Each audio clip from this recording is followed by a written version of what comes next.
Friends, welcome back to my channel divine tutorials. Friends, आज मैं आप लोगों के लिए सामान्य ज्ञान के 100 क्वेश्चंस की सीरीज़ लाई हूँ जो कि बहुत ही इम्पॉर्टेंट होगी। ये 100 क्वेश्चंस हर सब्जेक्ट से उठाए गए हैं, यानी कि इसमें हिस्ट्री भी है, ज्योग्राफी के भी क्वेश्चंस मिलेंगे। सारा कुछ इसमें जैसा कि इन्वायरमेंट में आता है, सब कुछ आता है, तो वही क्वेश्चंस यानी कि हर जगह से क्वेश्चन यहाँ पे आपको देखने को मिलेगा। तो फ्रेंड्स, वीडियो को लास्ट तक देखिए, बीच से स्किप नहीं कीजिएगा। और अगर आपने अभी तक हमारे चैनल को सब्सक्राइब नहीं किया है तो जल्दी से सब्सक्राइब कर लीजिए और बेल आइकन को प्रेस कर लीजिए। और फ्रेंड्स, वीडियो पसंद आए तो हमारी वीडियो को लाइक ज़रूर कीजिए, अपने फ्रेंड्स में शेयर कीजिए जिससे कि सभी लोग इसका लाभ उठा सकें। तो फ्रेंड्स, ये वीडियो बहुत ही इम्पॉर्टेंट होने वाली है। थोड़ा सा वीडियो हमारा लंबा हो जाएगा आज का, क्योंकि इसमें क्वेश्चंस 100 हैं, तो 100 क्वेश्चंस को बताने में थोड़ा सा तो टाइम लगेगा ही। तो इसलिए आप लोग आराम से फ्री होके बैठकर इस वीडियो को पूरा देखेंगे, क्योंकि अगर इस वीडियो को देख लिया तो इसमें आपके बहुत से क्वेश्चन ऐसे मिल जाएंगे जो आप मतलब छोटे छोटे क्वेश्चन होते हैं लेकिन आप लोगों को नहीं पता होंगे, वो क्वेश्चन भी इसमें मिलेंगे। तो फ्रेंड्स, चलते हैं, देखते हैं आज के हमारे क्वेश्चंस क्या क्या। भारत के किस ओहदे को कार्यकारी प्रमुख माना जाता है? तो ऑप्शन दिए गए हैं राष्ट्रपति, राज्यपाल, फिर उसके बाद दिया प्रधानमंत्री, फिर उच्चतम न्यायालय के प्रमुख न्यायाधीश। तो देखिए, भारत के किस ओहदे को कार्यकारी प्रमुख माना जाता है? तो इसमें हमारा सही हो जाएगा ऑप्शन सी, यानी कि प्रधानमंत्री। प्रधानमंत्री को कार्यकारी प्रमुख माना जाता है। तो इसके बाद चलते हैं अगले क्वेश्चन पर। तो नेक्स्ट क्वेश्चन हमारा आता है, देखिए दिया गया है, निम्नलिखित में से कौन मृत व्यक्ति के स्मारक हैं? निम्नलिखित में से कौन मृत व्यक्ति के स्मारक हैं? तो इसमें देखिए ऑप्शन दिए गए हैं। सबसे पहला ऑप्शन दिया गया है ताजमहल, फिर दिया है बीबी का मकबरा, फिर दिया है इत्माद उद्दौला, फिर सभी। तो देखिए, ये सभी जो हैं वो मृत व्यक्ति के स्मारक हैं। ताजमहल भी है, बीबी का मकबरा भी है, इत्माद उद्दौला भी है, यानी कि ये सभी हैं। तो देखिए अगला क्वेश्चन है हमारा। तो ये नेक्स्ट क्वेश्चन में दिया गया है, बिंदुसार का उत्तराधिकारी कौन था? वेरी इंपॉर्टेंट क्वेश्चन, बहुत बार एग्जाम में पूछा भी गया है कि बिंदुसार का उत्तराधिकारी कौन था। तो ये देखिए, बिंदुसार का उत्तराधिकारी था सम्राट अशोक। सम्राट अशोक जो था वो बिंदुसार का उत्तराधिकारी था। तो फिर चलते हैं नेक्स्ट क्वेश्चन पर। ये क्वेश्चन हमारा दिया गया है, देखिए, भारतीय संविधान को पहली बार कब संशोधित किया गया? तो देखिए, भारतीय संविधान को पहली बार कब संशोधित किया गया था? 1948, 1951, 1949, 1950। तो ऑप्शन हमारा सही हो जाता है लास्ट वाला, यानी कि 1950। तो अब चलते हैं अगले क्वेश्चन पर। निम्न में से किस नदी को बंगाल का शोक के नाम से जाना जाता है? वेरी इंपॉर्टेंट क्वेश्चन, बहुत बार एग्जाम में पूछा भी गया है कि बंगाल का शोक के नाम से किस नदी को जाना जाता है? तो वो हमारी हो जाएगी दामोदर नदी। दामोदर नदी को बंगाल का शोक के नाम से जाना जाता है। और अगर पूछ लिया जाता है कि बिहार का शोक किस नदी को कहते हैं, तो बिहार का शोक कहते हैं कोसी नदी को। याद रखिएगा, ये दोनों अलग अलग हैं, यानी कि कोसी नदी को बिहार का शोक कहा जाता है और दामोदर नदी को बंगाल का शोक कहा जाता है। तो इसके बाद चलते हैं नेक्स्ट क्वेश्चन पर। तो अगला क्वेश्चन हमारा दिया गया है, देखिए, रॉलेट एक्ट को किस वर्ष लागू किया गया? तो रॉलेट एक्ट जो है वो 1919 में लागू किया गया था, 1919। इसके बाद आते हैं अगले क्वेश्चन पर। देखिए, क्वेश्चन हमारा दिया गया है, महाराणा प्रताप अपने घोड़े को किस नाम से बुलाया करते थे? यानी महाराणा प्रताप जो थे वो अपने घोड़े को किस नाम से बुलाया करते थे? तो वो बुलाया करते थे चेतक नाम से। चेतक के नाम से अपने घोड़े को पुकारा करते थे। फिर आते हैं नेक्स्ट क्वेश्चन पर। तो क्वेश्चन हमारा दिया गया है, देखिए, कर्णम मल्लेश्वरी निम्न में से किस खेल से संबंधित थी? तो कर्णम मल्लेश्वरी जो थी वो संबंधित थी भार उठाने से, यानी कि वेट लिफ्टिंग से संबंधित थी। कौन? कर्णम मल्लेश्वरी। तो फिर चलते हैं नेक्स्ट क्वेश्चन है हमारा 9th वाला क्वेश्चन। देखिए, निम्न में से किस उपग्रह ने चंद्रमा का सबसे पहले चक्कर लगाया था? तो इसमें ऑप्शन नंबर सही हो जाता है डी वाला, यानी कि लूना 10। लूना 10 ने चंद्रमा का सबसे पहले चक्कर लगाया था। तो अब चलते हैं अगले क्वेश्चन पर। देखिए 11th को, ये हमारा क्वेश्चन आता है 10th वाला। अभी हमारे क्वेश्चन हुए हैं 9, अब आता है 10th क्वेश्चन।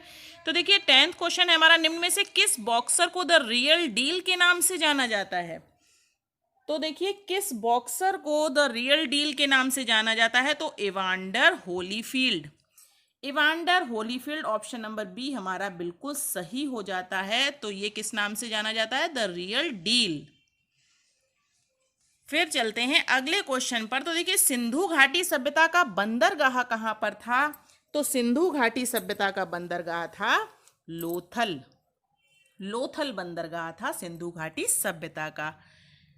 इसके बाद आता है हमारा, देखिए 12th क्वेश्चन, सिंधु घाटी सभ्यता किस लिपि में लिखी गई है? तो सिंधु घाटी सभ्यता जो है वो अज्ञात लिपि में लिखी गई है। इसकी लिपि ना तो तमिल है, ना संस्कृत है, ना खरोष्ठी है, तो ये अज्ञात है। इसके बाद आता है 13 क्वेश्चन हमारा। देखिए प्राचीन भारत में कितने प्रकार के विवाह होते थे?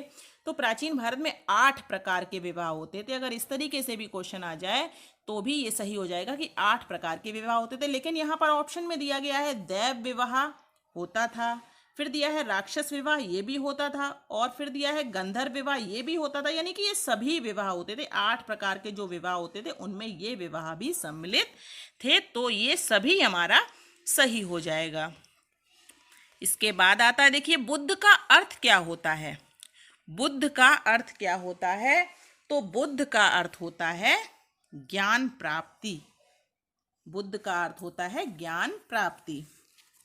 इसके बाद हमारा आता है 15th क्वेश्चन। तो 15 क्वेश्चन ये दिया गया है हमारा, इच्छा सब कष्टों का कारण है, यह किस धर्म में कहा गया है? इच्छा सब कष्टों का कारण है, यह किस धर्म में कहा गया है? तो ये कहा गया है जैन धर्म में। इच्छा सब कष्टों का कारण है। फिर चलते हैं अगले क्वेश्चन पर। देखिए जैन धर्म के वास्तविक संस्थापक किसे माना जाता है? तो जैन धर्म का वास्तविक संस्थापक माना जाता है महावीर स्वामी को। महावीर स्वामी को जैन धर्म का वास्तविक संस्थापक माना जाता है। फिर चलते हैं अगले क्वेश्चन पर। देखिए मगध के उत्थान के लिए निम्न में से कौन सा शासक उत्तरदायी है?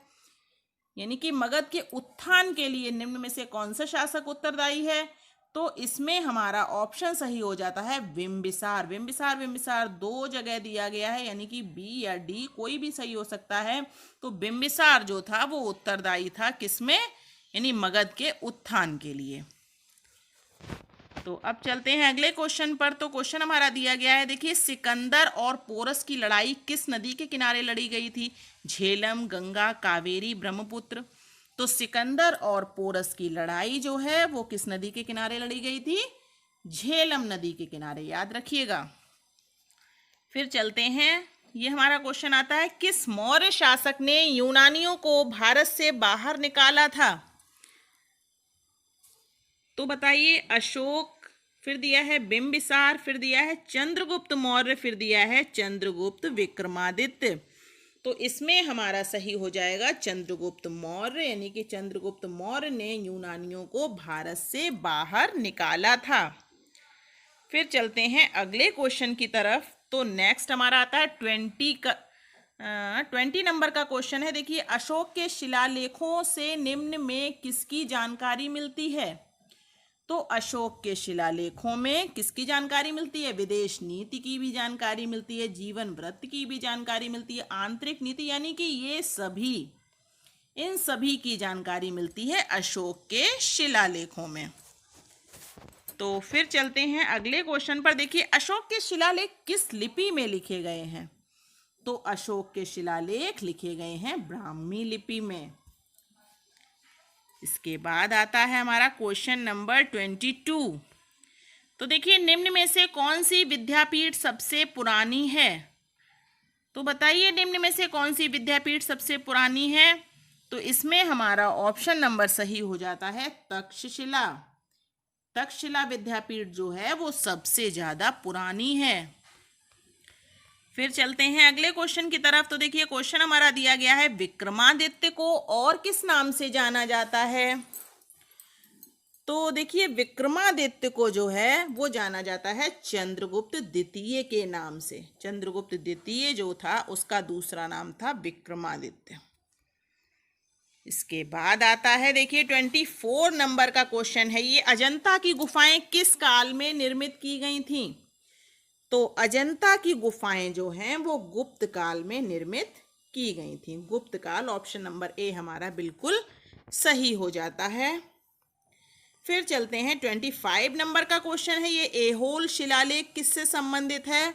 तो एहोल शिलालेख जो है वो पुलकेशियन द्वितीय से संबंधित है।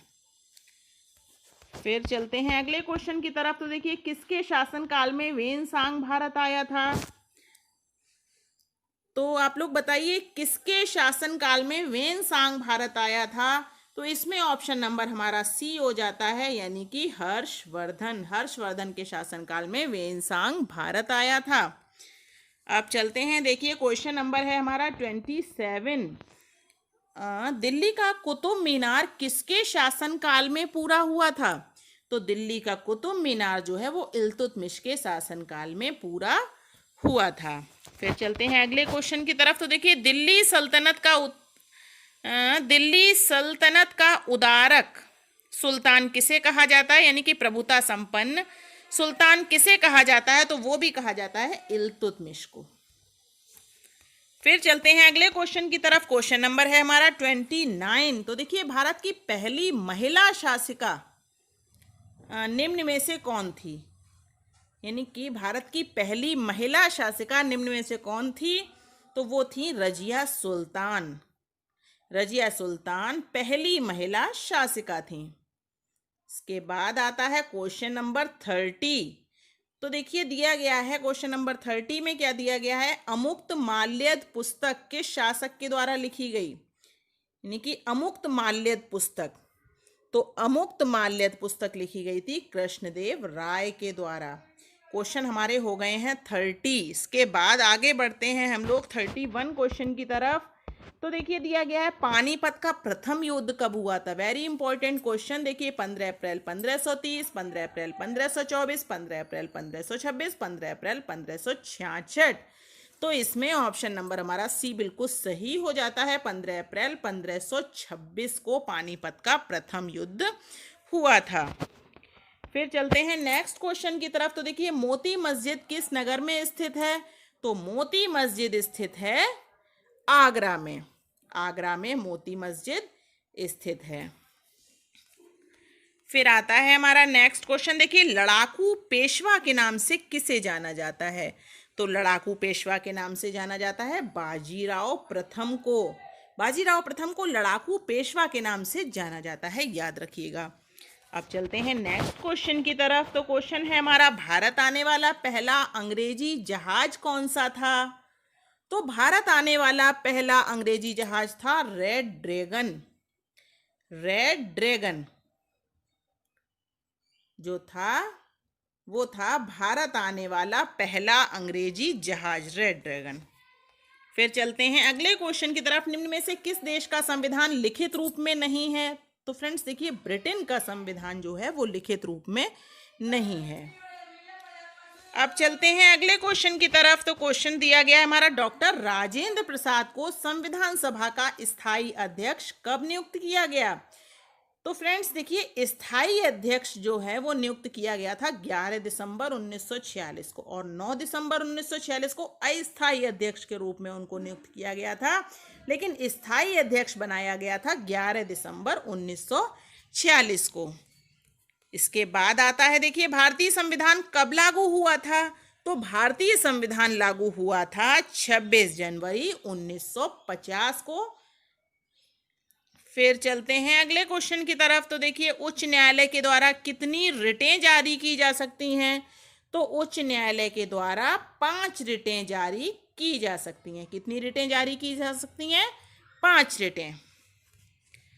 इसके बाद आता है संपत्ति का अधिकार किस संविधान संशोधन के तहत मूल अधिकार नहीं रहा? तो संपत्ति का अधिकार जो है वो 44वें संविधान संशोधन के तहत मूल अधिकार नहीं रहा। तो ऑप्शन नंबर बी हमारा बिल्कुल सही हो जाता है, यानी कि 44वां संविधान संशोधन।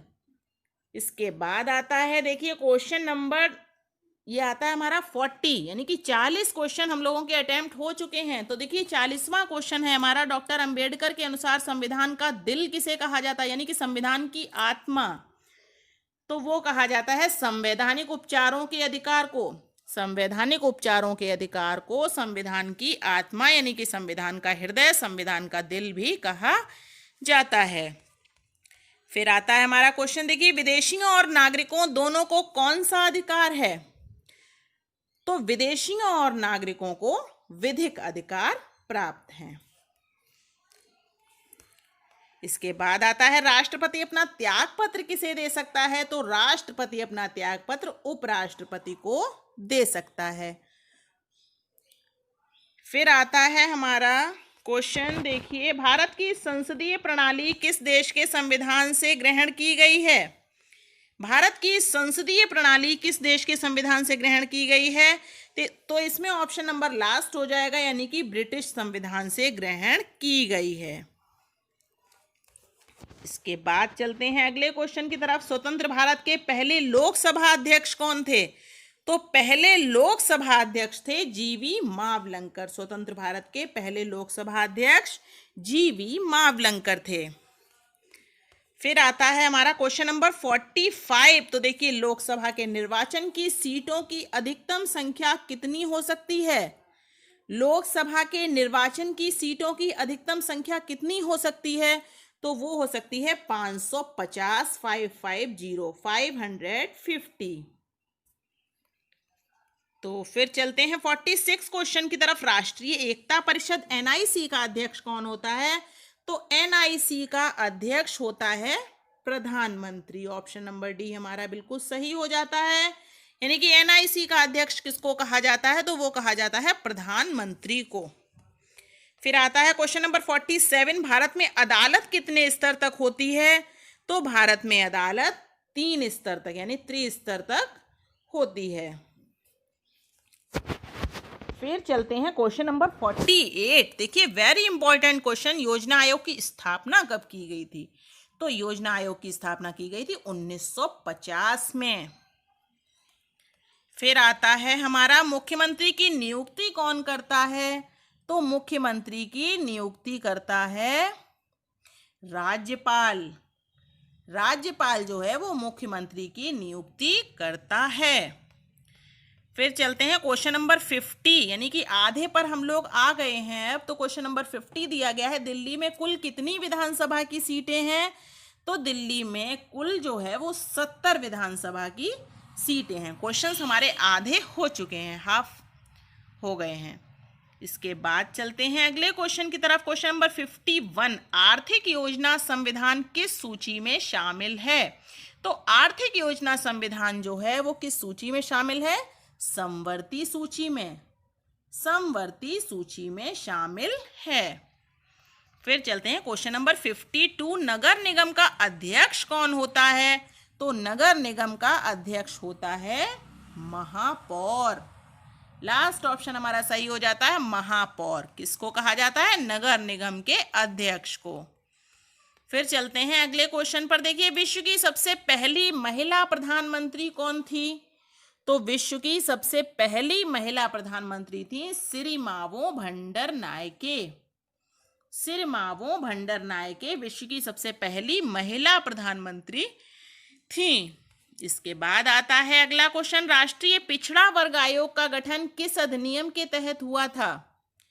तो राष्ट्रीय पिछड़ा वर्ग आयोग का गठन 1993 अधिनियम के तहत हुआ था, 1993। फिर चलते हैं अगले क्वेश्चन की तरफ। तो देखिए भारत का क्षेत्रफल पाकिस्तान के क्षेत्रफल से लगभग कितने गुना बड़ा है। यानी भारत का क्षेत्रफल पाकिस्तान के क्षेत्रफल से लगभग कितने गुना बड़ा है। तो ऑप्शन नंबर लास्ट सही हो जाता है, यानी कि 9 गुना बड़ा है। 9 गुना बड़ा है, यानी पाकिस्तान का क्षेत्रफल किससे बड़ा है, अपने यहाँ का यानी भारत के क्षेत्रफल से 9 गुना बड़ा है। फिर आता है हमारा क्वेश्चन नंबर 56, निम्न में से किस देश के साथ भारत की सबसे लंबी अंतर्राष्ट्रीय सीमा है।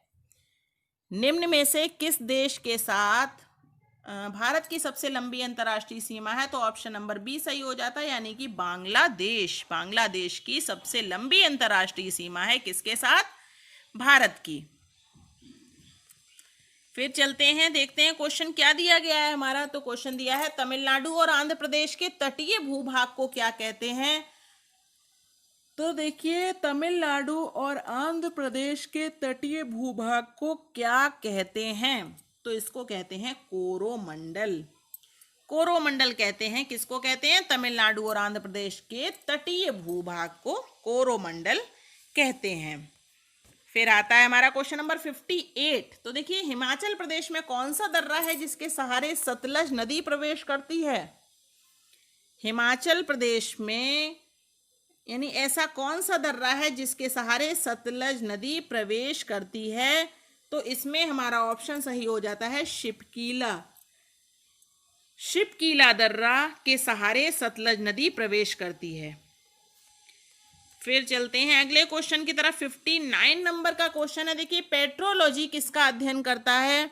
तो पेट्रोलॉजी अध्ययन करता है चट्टानों का। ऑप्शन नंबर सी बिल्कुल सही हो जाता है। चट्टानों का अध्ययन करता है क्या? ये जो दिया गया है पेट्रोलॉजी।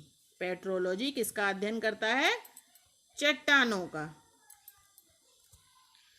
फिर चलते हैं अगले क्वेश्चन की तरफ। देखिए, क्वेश्चन नंबर 60 दिया गया है। तो क्वेश्चन नंबर 60 में क्या दिया गया है? 50 सेंटीमीटर से कम वर्षा वाला क्षेत्र कौन सा है? तो देखिए, 50 सेंटीमीटर से कम वर्षा वाला क्षेत्र में ऑप्शन नंबर ए सही हो जाता है, यानी कि कश्मीर में लेह। फिर दिया गया है बहुत ही आसान और बहुत ही अच्छा क्वेश्चन दिया गया है। देखिए, वृद्ध गंगा के नाम से किस नदी को जाना जाता है? तो फ्रेंड्स देखिए, वृद्ध गंगा के नाम से जाना जाता है गोदावरी नदी को। ऑप्शन नंबर डी बिल्कुल सही हो जाता है। गोदावरी नदी को वृद्ध गंगा के नाम से भी जाना जाता है। तो क्वेश्चन अगला दिया गया है। देखिए, कौन सी नदी डेल्टा नहीं बनाती है? तो बताइए, कौन सी नदी डेल्टा नहीं बनाती है? गंगा, ताप्ती, गोदावरी, महानदी। तो देखिए, इसमें ऑप्शन नंबर सही हमारा हो जाता है ताप्ती। ताप्ती नदी जो है वो डेल्टा नहीं बनाती है। बाकी सभी नदियां ये जो ऑप्शन में दी गई हैं, गंगा, गोदावरी, महानदी, ये सभी डेल्टा बनाती हैं। तो अगले क्वेश्चन की तरफ चलते हैं। Question number 63। तो इसमें देखिए दिया गया है, भारत में कुल कितने मुख्य बंदरगाह हैं? तो भारत में कुल 13 मुख्य बंदरगाह हैं। 13 मुख्य बंदरगाह हैं। इसके बाद आता है, देखिए ये क्वेश्चन बहुत ही इंपॉर्टेंट है। तो क्वेश्चन क्या दिया गया है? Silent valley. साइलेंट वैली किस राज्य में स्थित है?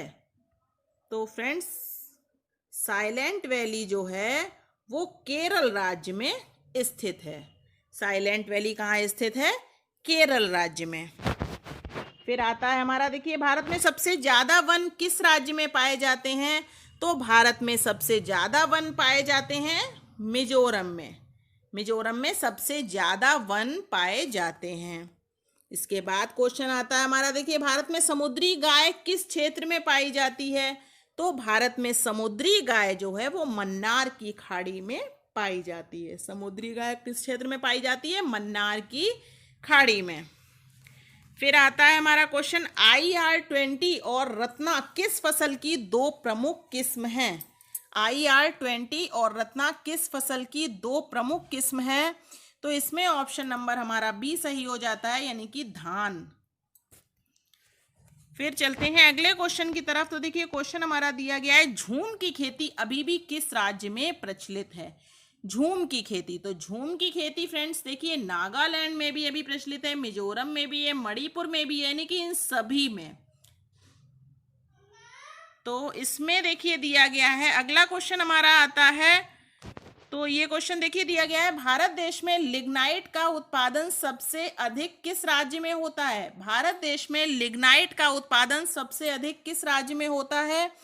तो इसमें ऑप्शन हमारा ए सही हो जाता है, यानी कि तमिलनाडु। तमिलनाडु में लिग्नाइट का उत्पादन सबसे अधिक होता है। फिर चलते हैं अगले क्वेश्चन की तरफ। तो देखिए क्वेश्चन नंबर है हमारा 70 क्वेश्चन हम लोगों ने अटेम्प्ट कर लिए हैं। तो 70 क्वेश्चन है हमारा, भारत की सबसे पुरानी नदी परियोजना कौन सी है? तो देखिए भारत की सबसे पुरानी नदी परियोजना है दामोदर नदी परियोजना। दामोदर नदी परियोजना भारत की सबसे पुरानी नदी परियोजना है। अब चलते हैं अगले क्वेश्चन की तरफ। क्वेश्चन नंबर 71 हमारा दिया गया है। देखिए पेनिसिलिन का निर्माण केंद्र कहां पर है? तो देखिए पेनिसिलिन का निर्माण केंद्र कहां पर है? ऑप्शन नंबर ए बिल्कुल सही हो जाता है, पिंपरी। यानी कि पेनिसिलिन का निर्माण केंद्र कहां पर है? तो वो है पिंपरी में। फिर चलते हैं अगले क्वेश्चन की तरफ। दिल्ली और कोलकाता किस हाईवे से जुड़े हैं? तो दिल्ली और कोलकाता जो है वो जुड़े हैं NH2 से। NH2 से जुड़े हैं दिल्ली और कोलकाता। फिर दिया गया है हमारा क्वेश्चन नंबर 73। तो देखिए 2011 की जनगणना के अनुसार सबसे कम जनसंख्या किस राज्य की थी? तो वो थी सिक्किम की। सबसे कम जनसंख्या किस राज्य की थी? सिक्किम की। फिर दिया गया है देखिए आहोम जनजाति किस राज्य से संबंधित है? तो आहोम जनजाति, आहोम से आप लोग याद रखिएगा असम। आहोम जनजाति किस राज्य से संबंधित है? तो आहोम किससे संबंधित है? असम से। फिर चलते हैं अगले क्वेश्चन की तरफ। तो देखिए क्वेश्चन दिया गया वर्तमान में ग्रहों की संख्या कितनी है? बहुत ही आसान क्वेश्चन और बहुत ही अच्छा क्वेश्चन है। तो वर्तमान में ग्रहों की संख्या 8 है। कितनी है? 8। फिर चलते हैं अगले क्वेश्चन की तरफ। देखिए सूर्य में सबसे ज्यादा कौन सा तत्व पाया जाता है? तो सूर्य में सबसे ज्यादा पाया जाता है हाइड्रोजन। सूर्य में सबसे ज्यादा हाइड्रोजन की मात्रा होती है। फिर आता है क्वेश्चन नंबर 77। देखिए वायुमंडल की सबसे निचली परत को किस नाम से जाना जाता है? तो वायुमंडल की सबसे निचली परत जो होती है वो क्षोभ मंडल के नाम से जानी जाती है। फिर चलते हैं अगले क्वेश्चन पर। क्वेश्चन नंबर 78 दिया गया है आइसोहेलाइन। आइसोहेलाइन रेखाएं क्या दर्शाते हैं? तो ये दर्शाते हैं लवणता। क्वेश्चन इसमें आंसर हमारा ए ऑप्शन बिल्कुल सही हो जाता है।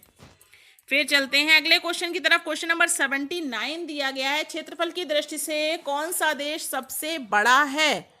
तो क्षेत्रफल की दृष्टि से रूस जो है वो सबसे बड़ा है। फिर दिया गया है क्वेश्चन नंबर 80 यानी कि सुनामी निम्न में से किस कारण आती है? तो सुनामी जो है वो आती है समुद्री सतह पर भूकंप के कारण। फिर चलते हैं क्वेश्चन नंबर 81 यानी कि अभी हमारे जो हैं 80 क्वेश्चंस अटेम्प्ट हो चुके हैं और 100 क्वेश्चंस हम लोगों को अटेम्प्ट करने हैं। तो इसमें हमारे अभी रह गए हैं 20 क्वेश्चंस। तो हमारे साथ अभी लास्ट तक बने रहिएगा, बीच से स्किप नहीं कीजिएगा, क्योंकि कोई भी क्वेश्चन कहीं पर भी बहुत इंपॉर्टेंट हो सकता है। तो देखिए क्वेश्चन नंबर 81 दिया गया है नीले तथा हरे रंग के मिश्रण से बने रंग को क्या कहते हैं? तो नीले तथा हरे रंग के मिश्रण से बने रंग को कहते हैं हम लोग सियान। सियान इसको कहा जाता है। ऑप्शन नंबर बी सही हो जाता है। फिर हमारा क्वेश्चन आता है देखिए ऑप्टिकल फाइबर किस सिद्धांत पर कार्य करता है? तो ऑप्टिकल सिद्धांत जो है वो कार्य करता है, ऑप्शन नंबर बी सही हो जाता है, परावर्तन, यानी परावर्तन के सिद्धांत पर कार्य करता है। क्वेश्चन नंबर 83 पर आते हैं दूरदृष्टि वाले व्यक्ति का निकटतम बिंदु कहां पर होता है? तो देखिए दूरदृष्टि वाले व्यक्ति का निकटतम बिंदु होता है 25 सेंटीमीटर से अधिक। ऑप्शन नंबर ए बिल्कुल सही हो जाता है इसमें हमारा। क्वेश्चन नंबर 84 आता है सेकंड लोलक का आवर्तकाल कितना होता है? तो सेकंड लोलक का आवर्तकाल होता है 2 सेकंड। 2 सेकंड। फिर देखिए चलते हैं अगले क्वेश्चन की तरफ। तो देखिए दिया गया है ध्वनि किस स्थान से होकर नहीं गुजरती है? तो देखिए ध्वनि जो है वो किस स्थान से होकर नहीं गुजरती है? तो वो निर्वात से होकर नहीं गुजरती है। ध्वनि निर्वात से होकर नहीं गुजरती है। फिर दिया गया है एमआरआई मशीन में किन तरंगों का प्रयोग किया जाता है? प्रयोग यहाँ पर लिखा है, ये गलत लिखा हुआ है, यहाँ पर प्रयोग होना चाहिए। तो देखिए एमआरआई मशीन में किन तरंगों का प्रयोग किया जाता है? तो इसमें ये हमारा ऑप्शन सही हो जाता है सी वाला, यानी कि चुंबकीय तरंग। एमआरआई मशीन में चुंबकीय तरंगों का प्रयोग किया जाता है। फिर हमारा क्वेश्चन आता है, देखिए जेट इंजन किसके संरक्षण की सिद्धांत पर कार्य करता है? तो जेट इंजन जो है वो संवेग के सिद्धांत पर कार्य करता है। फिर इसके बाद क्वेश्चन नंबर 88 हमारा आता है, सिलिकॉन किस प्रकृति का पदार्थ है? सिलिकॉन जो है वो अर्धचालक है। सिलिकॉन अर्धचालक है। फिर आता है क्वेश्चन नंबर 89। अब देखिए इसमें 2-4 क्वेश्चन ऐसे दिए गए हैं जो किससे रिलेटेड हैं? जो रिलेटेड हैं कंप्यूटर से, क्योंकि कंप्यूटर से भी क्वेश्चन एग्जाम में पूछा जाता है, तो ये भी हम लोग देख लेते हैं। क्वेश्चन नंबर 89 है, जैसे कि पूछा गया है कंप्यूटर में ज़्यादातर त्रुटियां किस कारण आती हैं? तो देखिए कंप्यूटर में ज़्यादातर जो त्रुटियां आती हैं वो आती हैं क्रमादेश त्रुटि के कारण। फिर आता है हमारा अगला क्वेश्चन दिया गया है, देखिए इसमें कंप्यूटर प्रोग्रामन में बच्चों द्वारा प्रयोग की जाने वाली भाषा कौन सी होती है?